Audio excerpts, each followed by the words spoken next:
So you read all over the internet about people and they run their car on water and hydrogen fuel cells and so on. You're running your car on hydrogen. You can't run a car on water. But you're using water. Right. You use water as the source material. You run electricity through it, and it breaks it down into hydrogen and oxygen, and then you can burn the hydrogen. All right, so you found a way to store a lot more hydrogen in hydride. The equivalent of a full tank of gas. You want to fill up your car. How much hydride do you need? Well, I'll show you.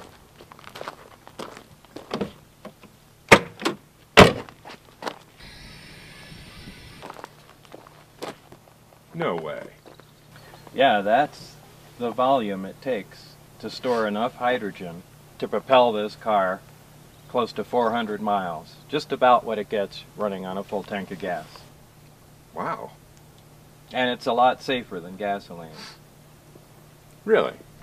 Yeah, these tanks can be shot at with incendiary bullets or cut in half with a chainsaw, and you could throw a match on them, they just smolder like a cigarette. Now, you can't say that about a gas tank. Now, if you stored hydrogen and just compressed gas in a tank, it would certainly explode, catch on fire. Here, only the hydrogen that you need is released from the tank. When the tank's heated, it produces hydrogen, and the car burns it. So there's never much gaseous hydrogen in the system at any given time. Wow. So these are the fuel lines? No, what are these? These are the... This provides power to the heater in the tank and also reads back the temperature of the tank. Why is that important? Well, when you apply heat to hydride, it releases hydrogen. So as power is applied to here, it heats the hydride, and then the gas comes out the big hoses on the end.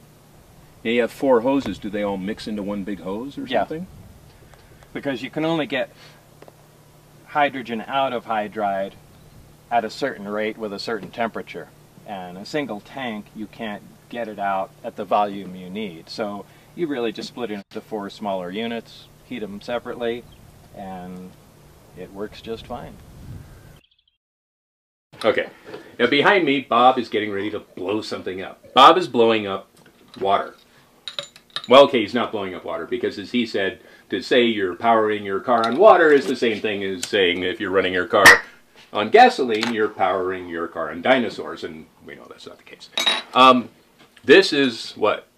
This is a Hoffman apparatus. And it's used to produce hydrogen and oxygen from water. For fun, just because it's cool. Well, if you just have a use for hydrogen and oxygen or for demonstration purposes, it works just perfect. All you got to do is fill it with water. That's just regular water, right?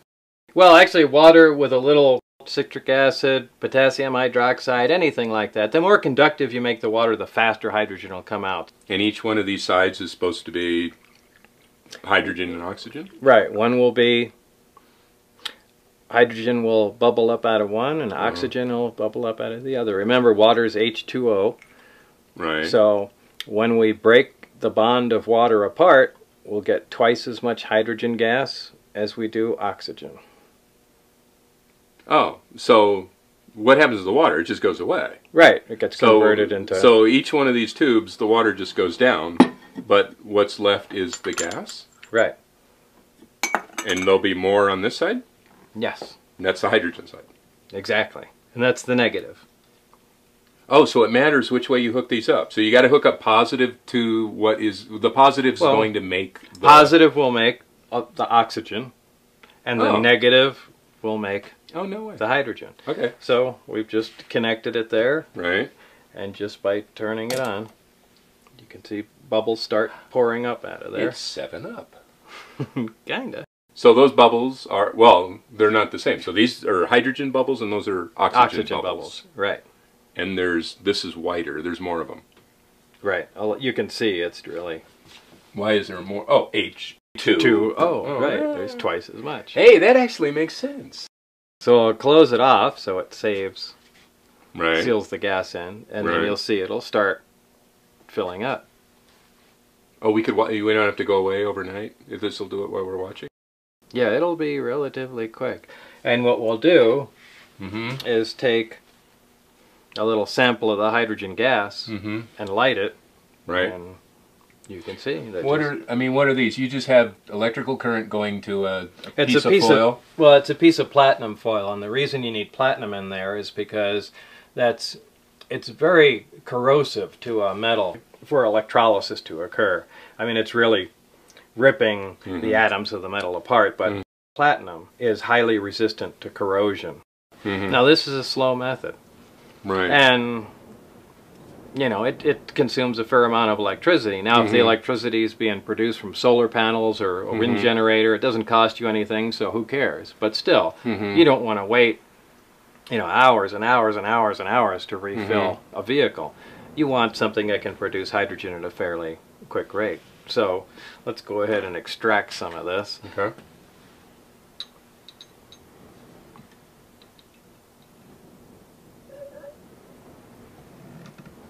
Look at that.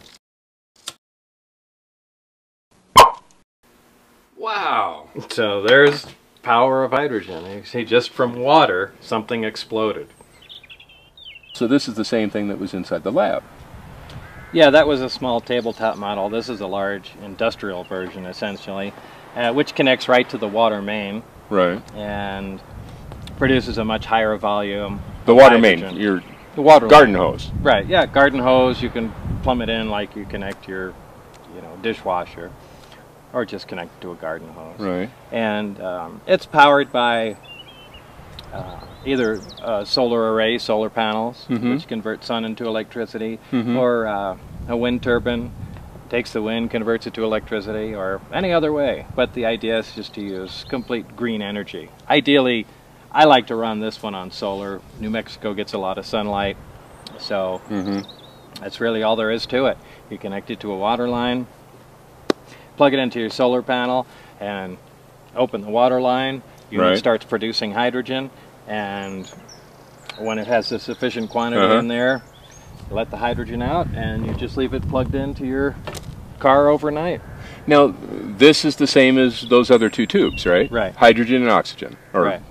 Whichever one is. And the oxygen we have no use for, so we just vent off into the air. And the hydrogen. It's very nice of you. I'm sure the Earth would be proud. Well, it could use all the oxygen it can get. So the hydrogen, using the water pressure, is compressed into the hydride tanks. The water pressure, like a syringe, it pushes it right into the tank. Exactly. Well, there's the standard gasoline fill, but also there's a hydrogen in it, which you just click on, leave it on overnight, and as the generator makes hydrogen, it compresses it in there at a nice slow rate, and the tanks become full over a period of about 8 hours or so. There are little points here and there that do have to be addressed. I mean, when it comes right down to it, you don't want fuel tanks inside the vehicle. This is a prototype, so ideally, eventually, you'd want the tanks outside, just like a fuel tank is. The second thing is you're dealing with an unusual gas. Hydrogen not only is lighter than air, but also it burns with an invisible flame and is completely odorless, which is not a good thing. Now, propane is odorless too. They add a, you know, that pretty strong scent to it. And you can't really do that with hydrogen, because if you add any kind of chemical to it, the hydride has a problem storing it. It can poison the hydride and lose its ability to hold hydrogen. So that's something that needs to be addressed. If you have a hydrogen leak and somehow the gas is getting in the car, you'd never know. And it could accumulate in the car. You go to light a cigarette, there could be an explosion in a case like that. So you need things like a hydrogen gas detector, so it'll let you know if there is a hydrogen leak. But I mean, it's still an extremely safe system. Why can't everybody do this? I mean, gas is, you know, going on $5 a gallon. Right. It's terrible. The whole country's falling apart. We're, you know, killing people all over the world for oil. And this, you're driving a car on this. Right. And you can do it. And you can convert any other car.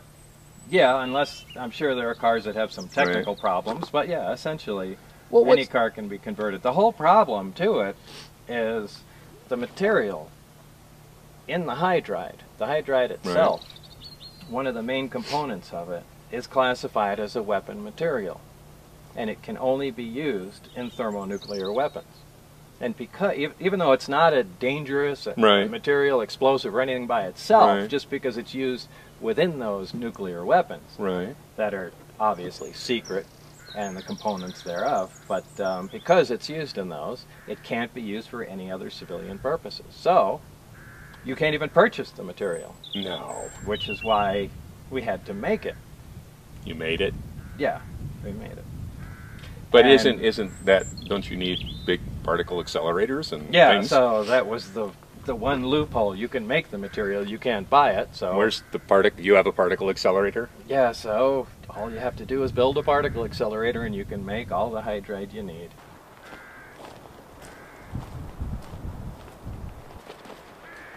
The biggest thing that stands in the way right now is just getting that material inside the tank, that hydride material. Right. And the reason you can't is because... It's a weapon material.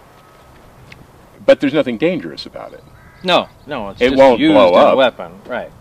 Well, beryllium's used in a weapon too, you know. It's Right. like, basically, this whole thing boils down to how you store the hydrogen. So we found a metal. We have a material that we can store the hydrogen in.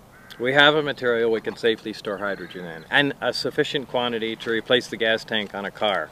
So we can provide enough hydrogen to drive a car as you normally would.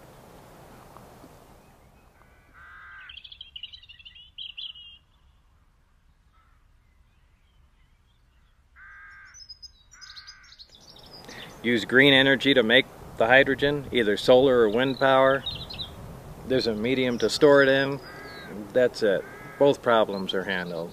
All the other little bells and whistles can be taken care of in time, but the basic system works. It has for a long time.